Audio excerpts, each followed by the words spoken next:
Mayong adlaw kanatong tanan, mga igsoon ko sa Ginoo. Sa atong pagpadayon karon sa pagtuon nato sa serye nga mga sermon sa Genesis. Magpadayon kita diya sa Genesis chapter 1 verse 3 to 5. Sa usa ka kwarto nga way suga, puno sa kangitngit. Wala kay kalipay sa pagtan-aw sa mga kasangkapan bisan kini puno kay tungod ngit-ngit. Gawas kung dunay suga nga muhayag anha lamang nimo ma-appreciate ang pagkatahom sa sulod sa kwarto. Ang kalibutan sa diha nga gimugna sa Dios anaa sa kangitngit, walay kalipay bisan patuod og anaa ang tanan. Hantod nga dili malamdagan, dili nimo ikalipay ang tanan. Ang pulong sa Dios, ang suga taliwala sa mangitngit nga kalibutan nga gimugna sa Dios. So karong hapuna adto ta sa ikaduhang leksyon nga atong paga-tan-awon karon. Nga akong giuluhan ang kahayag taliwala sa kangitngit. Makita nato dinhi ang gahom sa pulong sa Dios nga daw suga diha sa kangitngit. Atong pagabasahon ang Genesis chapter 1. Magsugod ta sa verse 1. O niya ang atong teksto adto sa verse 3 to 5. Mao ni gisulti sa Genesis chapter 1 sugod sa verse 1. Nugaingon, sa tinugdan gibuhat sa Dios ang mga langit ug ang yuta. Ug ang yuta awaaw ug walay sulod. Ug ang kangitngit diha sa ibabaw sa naong sa kahiladman. Ug ang Espiritu sa Dios naglihok sa ibabaw sa naong sa mga tubig. Versikulo 3. Og miingon ang Dios, mahimo ang kahayag, og diha ang kahayag. Og nakita sa Dios ang kahayag nga kini maayo. Og gilain sa Dios ang kahayag gikan sa kangitngit. Og gihinganlan sa Dios ang kahayag nga adlaw. Og ang kangitngit gihinganlan niya nga gabi. Og dihay kahaponon, og dihay kabuntagon, usa ka adlaw. Magampo ta mga igsoon. Dalay ganamong amahan, salamat Ginoo sa imong pulong. Og salamat sa imong grasya nga kami nagapabilin diha sa paglingkod sa imong lingkuranan aron sa pagpaminaw sa imong pulong. Hinaot pa nga ikaw maghatag kanamo og kahayag sa pagsabot. Pinaagi sa gahom sa imong balang espiritu. Lamdagi ang among pangunahuna, ablihi ang matag kasing-kasing aron madawat og masabtan ang tanang kamatuoran sa imong pulong kay tungod ang kamatuoran lamang mao'y makahatag kanamong kagawasan. Hinaot pa panalangini kami nining matahom nga kahaponon diha sa tiilan sa pagwali sa imong pulong. Mao kini ang among pag-ampo diha lamang sa ngalan sa Ginoong Hesukristo. Amen. Sa miaging bahin atong nakita ang yuta nga walay porma og hawang. Apan ang Dios wala magpabilin sa pagtan-aw lang. Ang kahilom sa universo nabuak sa usa ka tingog sa Dios. Karong adlaw atong diskubrihon ngang unang lakang sa Dios sa pag-ayo sa kagubot mao ang pagdala sa kahayag. Sa atong kinabuhi sa dihang mobati kita nga nagaunlod sa kangitngit, ang pulong sa Dios mao ang bugtong solusyon sa atong kinabuhi.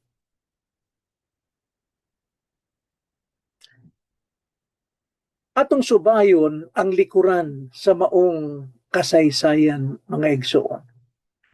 human gipahibalo ang presensya sa Espiritu nga mabasa nato sa Genesis chapter 1 verse 1 nga ingon na sa sinugdan gibuhat sa Dios ang langit ug ang yuta.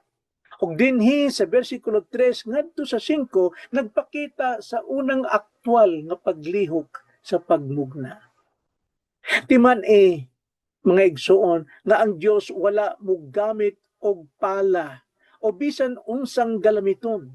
Gigamit lamang niya ang iyang pulong. Mao ni nga atong sabton karon ang atong tema mao ang gahom sa pulong sa Dios. No, alang sa mga Israelenhon didto sa kamingawan, kini usa ka pahinumdom kanila nga ang pulong ni Yahweh adunay gahom sa pagmugna og pagbag-og kaugmaon gikan sa kangitngit sa Ehipto. Kay tungod sila anhi sa Ehipto, nagtuo sila nga mga Diyos sa mga Ehipsyo, maoy ila pong Diyos. Apan wala sila magtagad sa kaugalingon tungod sa gahom sa Diyos sa mga Ehipsyo, sila giulipon hangtod ngadto sa 450 ka tuig. So busa atong susihon ang upat ka importanteng bahin sa paglihok sa Dios nining unang adlaw sa pagmugna. Atong tan-aw ng upat ka paglihok sa Dios nining unang adlaw. Primerong paglihok mao ang sugo sa pagmugna. Nagaingon ang verse 3, og miingon ang Dios, mahimo ka ang kahayag og diha ang kahayag. So naay sugo ang Dios miingon, mahimo ang kahayag og diha ang kahayag. Makita nato ang gahom sa pulong sa Dios. Atong balikon pagbasa, og ang Dios miingon, himua ang kahayag og dihay kahayag. Sa Hebreo na igsoon, duha lang kini kapulong nagaingon himua ang kahayag og dihay kahayag. Sa Hebreo, yeheor, mao na. So ang Dios nagmugna. Kining pagmugna maigsoon sa Hebreo, bara. Onya sa Latin, ex nihilo. But pasabot, pinaagi lamang sa iyang sulti namugna ang tanan gikan sa wala. Kini nagpakita sa iyang pagkasuberanya. Ang tibuok universo musunod sa iyang mando. Tanang matang, tanang panahon, magagmay o madako, mapatay man o buhi, tanan musunod sa iyang mando kay tungod ang pulong sa Dios gamhanan og kinabuhi. Sama sa usa ka hari nga mopiit lamang sa buton o muhatag og mando og ang tibuok kasundaluhan mulihok. Apan ang mando sa Dios mas labaw pa ni ana. Ang iyang pulong mao mismo ang enerhiya, ang kusog, ang gahom nga magmugna sa realidad gikan sa wala. Busa unsa may tangit-ngit sa imong kinabuhi karon, igsoon. Ang pulong sa Dios, ang Biblia, adunay gahom sa pagbag-o sa imong sitwasyon. Kinahanglan lamang nga ikaw naagyod nagsalig sa iyang pulong, mituo sa iyang pulong, og maminaw sa iyang pulong, og mubasa sa iyang pulong, og imong hinuklugan ang iyang pulong, kay tungod ang pulong dunay gahom sa pagbag-o sa imong sitwasyon. Kung ang Diyos makamugna sa og kahayag sa universo, makamugna usab siya og paglaom sa imong kasing-kasing. So, nakakabas kang ngit-ngit karon, maigsuon. Kung iyang gihatagag kahayag ang tibuok awaaw ng kalibutan sa kangit-ngit, makahatag og siya kahayag paglaom sa imong kinabuhi. Mao na primerong paglihok, mao ang pagsugo sa pagmugna. Ikaduha na paglihok mao ang pag-ila sa kaayo. Bersikulo 4 nagaingon, og nakita sa Dios ang kahayag nga kini maayo, og gilalin sa Dios ang kahayag gikan sa kangitngit. Og gilain sa Dios ang kahayag gikan sa kangitngit. Ato kining sabton na igsoon nga gilain niya ang kahayag sa kangitngit.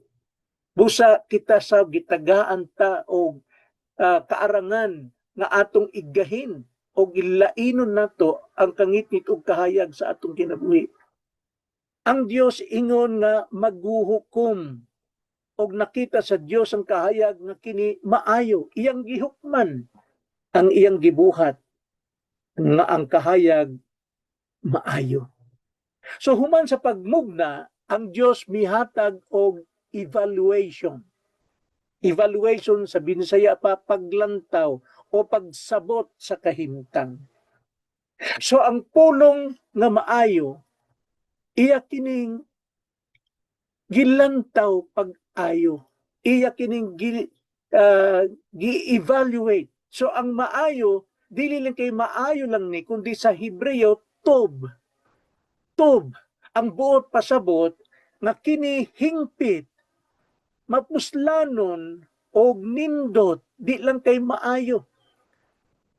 Wa lang kaingong nakita sa Dios ng kahayag maayo, kundi hingpit kini. Mapuslanon og nindot kini sa atong kinabuhi. Ang Dios mao ang sumbanan sa tanang moralidad og katahom bisan pa sa atong kinabuhi. Kung naa diyang kahugaw sa atong pagpanginabuhi, sa atong paghunahuna, dili kini iya, dili kini maayo, dili kini tov. Kay ang kaayuhan nga gikan sa Dios hingpit ug mapuslanon. Hunahuna ang usa ka eskultor nga human sa pagtrabaho moatras og gamay. Iyang tan-aw, iyang lantawon, evaluate niya og mutan-aw sa iyang obra og mupahiyom kay nakuha gayud niya ang iyang disenyo. So sa may buti pasabot niini sa atong kinabuhi, may igsoon.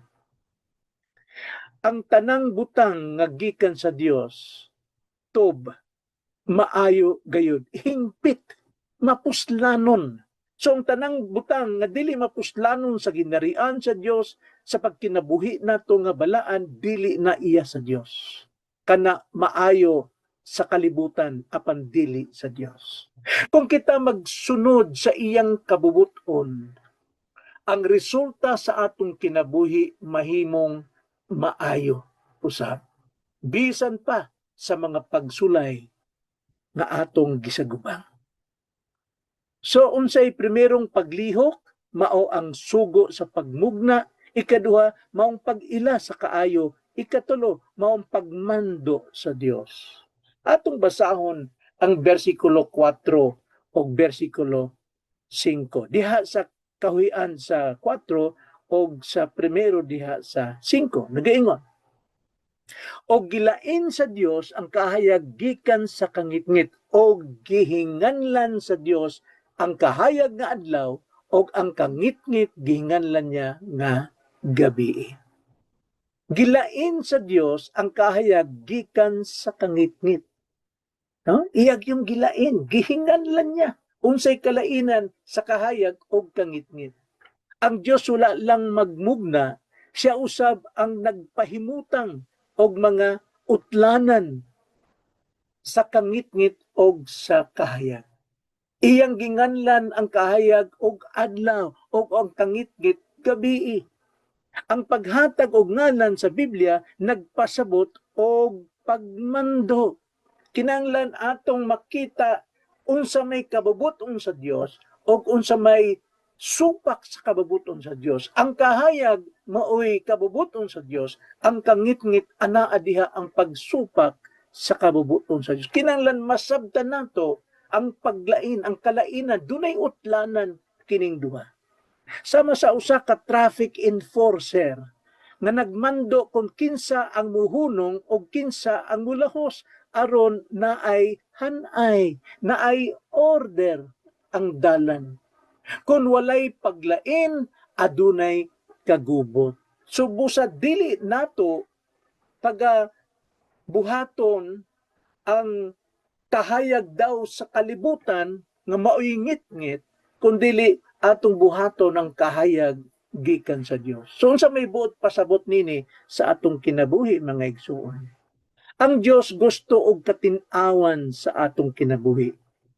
Disamanta mag-alagad.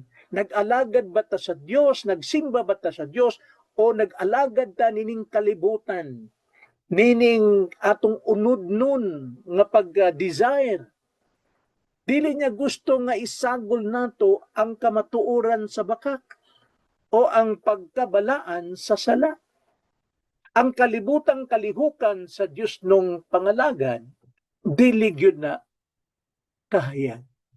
Kinahanglan natong ilhon ang utlanan nga gipahimutang sa Dios niining duha ka butang. Sumo ka na migsuon ang primerong paglihok mao ang sugo sa pagmugna, ikaduha pag-ila sa kaayo, ikatalo pagmando sa Dios, og ang ikaupat nga paglihok mao ang paglaom sa bag-ong sinugdanan. Paglaom sa bag-ong sinugdanan. Versikulo 5 ngadto na sa katapusan.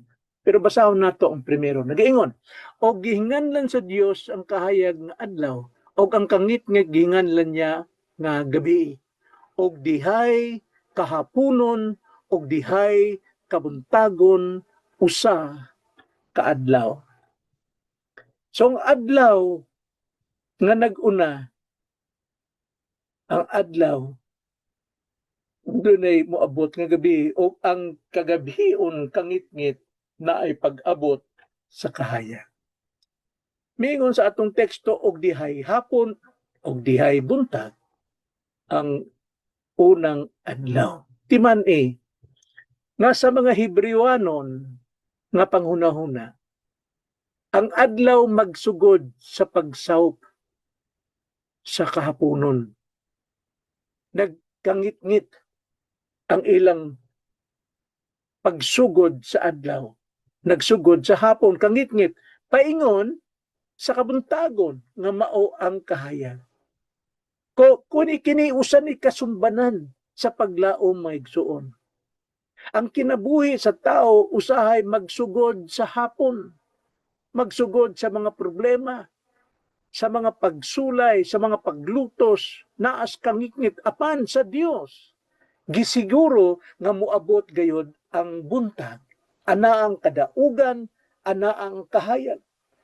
So makita nato nga gihinganlan sa Ginoo dihay hapon, nag-una ang hapon, og dihay buntag ang unang adlaw. Kay bisan pag-unsam ang atong kinabuhi naa sa kahaponon, naa sa pagsawop sa atong mga adlaw, ang Ginoo mo'y muhatag natong kabuntagon, kadaugan, kahayag, paglaom. So unsa may unsaon nato ni pag-apply sa atong kinabuhi migsuon? Sa atong kinabuhi, ayaw kawadig paglaom kung ana ka pa sa yugto sa hapon. Bitaw karong panahona, naagyudas kahaponon, hangtod nga kita masawpan na diha sa kangit-ngit, kay tungod sa maong problema sa atong gobyerno, problema sa mga sala, mao ni naghari karon apan timan nga ang Dios nag-andam kanatong kabuntagon. Ang Dios naglihok sa kangit-ngit aron ihatod ka ngadto sa mahayag ng kabuntagon. So mo ni hagit natong tanan karon. Primero, akong hagiton ang mga dili magtotoo nga nagpaminaw karon, o dili dugay ka na nagpaminaw apan wa ka pa muhatag og komentar sa imong kinabuhi ngadto sa Dios, kay wa ka pay igong pagtuo, kay tinuod nga pagtuo lamang ang mo komentar sa iyang kinabuhi ngadto kang Hesus nga iyang Ginoo og manluluwas. Apan karon kung wala ka pa niini, ang sala nagdala og espirituhanong kangitngit sa imong kinabuhi. Kay tungod naa ka pa diyas kinabuhi na sa kangitngit.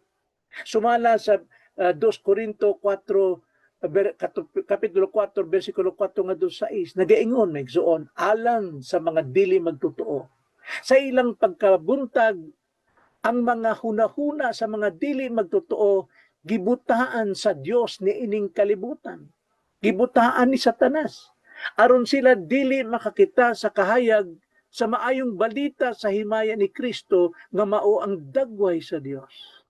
Kaya ang among ginawali, dili ang among kaugalingon, kundili si Yesu Kristo, ingon nga Ginoo, ug kami ingon nga inyong mga ulipon tungod kang Kristo. Kay ang Dios nga nag-ingon, gikan sa kangitngit may kahayag nga mosidlak.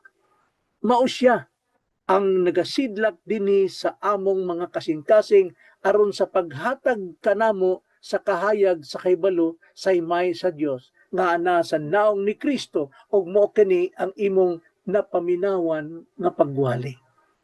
Bisan tuod naa kas kangitngit apan ng Dios wala mahuman diha kundi naay kahayag nga iyang giandam alang kanimo. Dawata ang kahayag sa kalibutan karong adlaw aron dili ka na maglakaw sa kangitngit.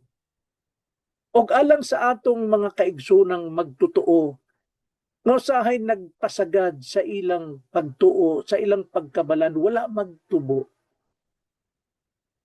Kita nga ingon nga mga anak sa kahayag, gidapit kita sa paglakaw diha sa katinaw, sa pulong sa Dios. Kinanglan na ang imong pagkauhaw sa pulong, og na ang imong pag-ablis kasing-kasing alang sa pagdawat sa pulong. Ayaw tuguti nga ang kangitngit sa kalibutan, mao ang sala, mao ang kabalaka, mao ang kasubo, mao ang kawalay paglaom, mao'y magdominar kanimo. Gamita ang pulong sa Dios, ingon nga lampara sa imong mga tiil. Subo sa mga igsuon, mao kini ang atong insahi karon. Ang kahayag taliwala sa kangitngit, mao kini ang gahom sa pulong sa Dios. So, adunay usa ka tawo nga nabilanggo sa usa ka lawom o ngit-ngit nga langob sulod sa daghang katuigan. Naanad na lang siya sa iyang mga mata sa kangitngit hangtod nga nakalimot na siya sa itsura sa kolor. Apan usa ka adlaw, dihay gamay nga liki sa ibabaw sa langob. Og misulod ang usa ka silaw sa adlaw. Kadto nga gamayng silaw, igo na aron hatagan siya og kaisog sa pagpangita sa agianan pagawas. Ang pulong sa Dios sumala sa atong bersikulo 3 nga nagaingon og miingon ang Dios mahimong kahayag og diha ang kahayag. Ang pulong sa Dios mao kadto nga silaw bisan unsa pa kalawom ang imong kaguol ang usa ka pulong gikan sa Dios himua ang kahayag igo na nga mag-usab sa dagan sa imong tibuok kinabuhi. Paminawa ang iyang tingog o gawas gikan sa kangitngit. Ginoo, salamat sa imong pulong nga nagdala og kahayag. Nagampo kami nga ang bisan unsang kangitngit sa among hunahuna o kasing-kasing mapalayas pinaagi sa imong presensya. Himo kining adlaw o kining adlawa nga usa ka bag-ong sinugdanan alang kanako. Mao kining among pag-ampo sa ngalan sa Ginoong Hesukristo. Amen.